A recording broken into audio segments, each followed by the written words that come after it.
Salutare tuturor, aici Izimet, profesorul vostru preferat de matematică. Astăzi vom rezolva mai multe inecuații cu modulul. Primul scop în orice inecuație cu modulul este să lăsați modulul singur în partea stângă. După aceea, puteți să îl acoperiți, în ghilimele. Ce vreau să spun prin asta?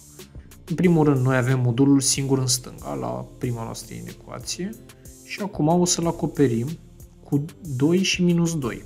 Minus 2 la stânga, mai mic strict k, și acum scăpăm de modul, minus 4x plus 3. Deci așa reușim să scăpăm de modul într-o inecuație. Ok, foarte simplu. De aici trebuie să luăm numerele pe rând și să rămânem numai cu x. Deci scăpăm prima dată de plus 3, scăzând minus 3 în toate părțile. Rezultă că minus 2 minus 3 minus 5, aici ne rămâne minus 4x, și aici 2 minus 3 o să ne mai rămână minus 1. Și întotdeauna când trebuie să împărțim într-o inecuație cu un număr negativ, sau trebuie să înmulțim cu un număr negativ, inecuația schimbă semnele. Deci o să ne rezulte faptul că păi am împărțit, aici o să avem minus cu minus plus, 5 pe 4, împărțirea înseamnă o fracție. Acum, din mai mic strict o să pun mai mare strict, cum am spus, kx, mai mare strict k, minus cu minus la fel plus, 1 pe 4. Deci ne rezultă faptul că x aparține în intervalul, păi de la cel mai mic la cel mai mare.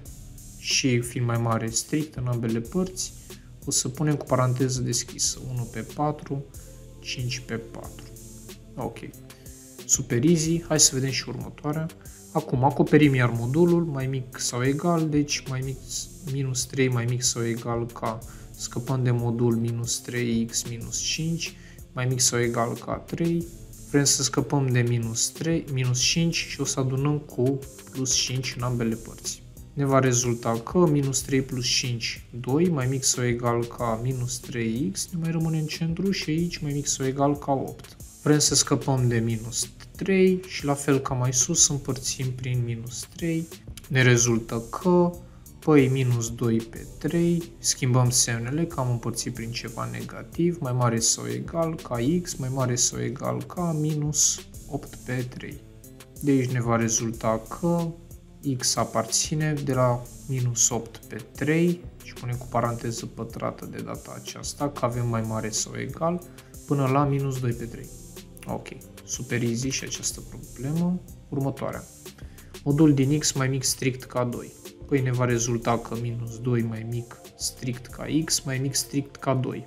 Deci ne va rezulta că x aparține în intervalul minus 2, 2. Bun, super easy. Să vedem d-ul. Acoperim iar modulul și scăpăm de el. Minus 3 mai mic sau egal ca x minus 2 mai mic sau egal ca 3. Și ați prins schema, scăpăm de minus 2 adunând plus 2 în ambele părți. Ne va rezulta că minus 3 plus 2 minus 1 mai mic strict ca x, mai rămâne aici, mai mic strict ca 5. Astfel, x aparține, paranteză pătrată că e mai mic sau egal, minus 1, 5. Aici avem modul din 1 minus x mai mic sau egal ca 0. Pe asta ne va implica automat că modul din 1 minus x este egal cu 0. Modulul întotdeauna este un număr mai mare sau egal ca 0, da? Deci nu are cum să fie negativ, singura lui posibilitate este să fie fix 0. Păi modulul e 0 atunci când ce este în interiorul modulului este 0, deci 1 minus x egal 0, deci ca și concluzie ne va rezulta că x este egal cu 1. F-ul, minus 15, modul din x minus 1 mai mare strict ca minus 105. Prima dată, noi trebuie să scăpăm de minus 15 și ca să scăpăm de el, trebuie să împărțim prin minus 15. Deci ne va rezulta că modul din x minus 1 împărțim prin ceva negativ, știți regula, schimbăm semnele, deci mai mic strict acum, minus cu minus plus, da? Minus aici și cu minusul de aici plus și o să scriu 105 pe 15. Calculăm modul din x minus 1 mai mic strict ca 105 pe 15, păi aici ne va mai rămâne doar 7 când facem simplificările. Acoperim iar modulul, minus 7 mai mic ca x minus 1 mai mic ca 7. Încercăm să scăpăm de minus 1 și o să adunăm plus 1 în ambele părți. Ne va rezulta că, păi, minus 1 plus 1, minus 6, mai mic strict ca x, mai mic strict ca 8. Deci x aparține în intervalul de la minus 6 până la 8. Minus 6, 8. Ok, super ușor. Și ultimul nostru subpunct, g-ul. 3 minus modul din 4x minus 1 mai mare sau egal ca 0. Prima dată, cum ziceam, cum am spus în toate exemplele, noi trebuie să lăsăm singur modulul, deci scăpăm de 3. Cum scăpăm de 3? Păi, evident, scăzând 3. Și o să ne rămână în stânga minus 4x minus 1 mai mare sau egal ca 0 minus 3 face minus 3. Și n-am scăpat în totalitate de tot ceea ce e în stânga, mai avem acest minus 1. Și putem să scăpăm de el dacă mulțim prin minus 1, minus cu minus dând plus astfel și am scăpat de toți termenii din stânga, în afară de modul.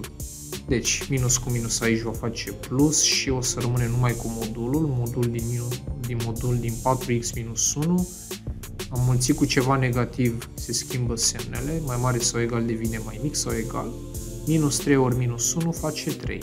Acoperim iar modulul, minus 3 mai mic sau egal ca 4x minus 1 mai mic sau egal ca 3. Și exact aceleași povești, scăpăm de minus 1 adunând 1 plus 1. O să scriu de desubt, deci în stânga minus 3 plus 1 face minus 2, mai mic sau egal, în centru ne mai rămâne 4x, iar la dreapta 3 plus 1, 4. Mai avem doar de 4, doar de 4 trebuie să mai scăpăm și o scăpăm de 4 împărțind la 4. Ce frumos sună! Și acum, în stânga, minus 2 pe 4, în mijloc ne mai rămâne doar x și la dreapta 4 împărțit la 4, asta face 1. Mai putem să facem o simplificare, 2 cu 4, aici 1, aici 2. Deci în stânga ne rămâne minus 1 pe 2, mai mic sau egal ca x, mai mic sau egal ca 1. Deci, x aparține în intervalul și să spunem împreună, x aparține, păi, minus 1 pe 2, cu paranteză pătrată, 1.